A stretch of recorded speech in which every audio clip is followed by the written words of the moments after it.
Minister-elect Abadi probably has the highest leadership potential of any of the post-Saddam prime ministers for a couple of reasons. On the issue of sectarian reconciliation, he comes from a very different background from somebody like Prime Minister Nouri al-Maliki, even though they came from the same political party, Dawa.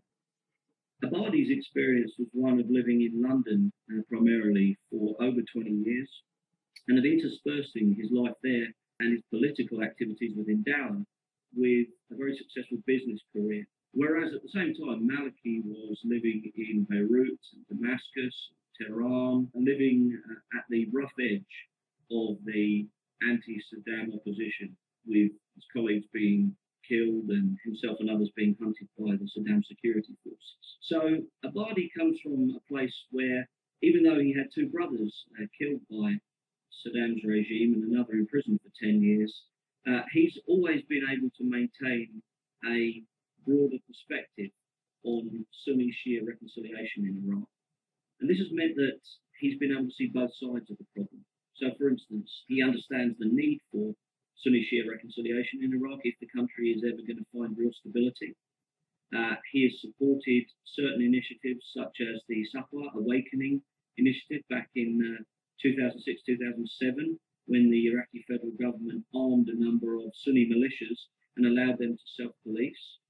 But at the same time, Abadi also understands how difficult it is for Shia oppositionists to accept the idea of any of the former regime, any mid to senior level Baathists coming back into government, or even being allowed to take a role in local governments or local self-protection in Iraq. So he's well placed to understand both sides of the argument, the needs of the Sunnis, with whom he has quite a lot of ideological crossover when it comes to, for instance, Iraqi nationalism, but also his own Shiite constituency, whereby he understands what their sensibilities are. Now, when it comes to the security situation in Iraq, Abadi is quite a good option for a reason that's not necessarily obvious, which is that he actually has no background in security. Haider al-Abadi is an expert on Iraq's economy, on its banking sector, on privatization, on free market reforms.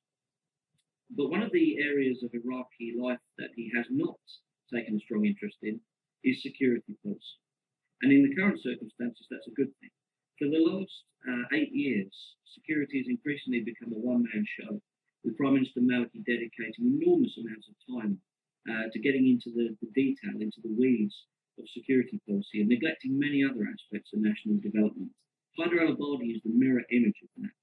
His main interest lies outside of security. What that means is that security may become a team effort again.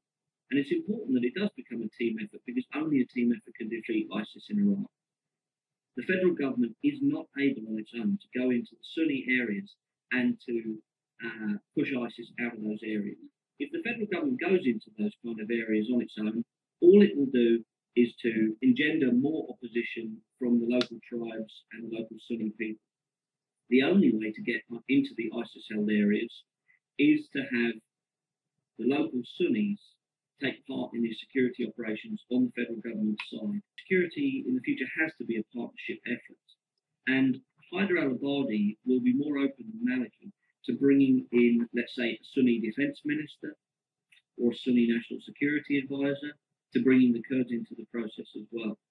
And so it's quite possible that using a more committee-based approach, Haider al-Abadi may actually be the key to improving security decision-making in Iraq.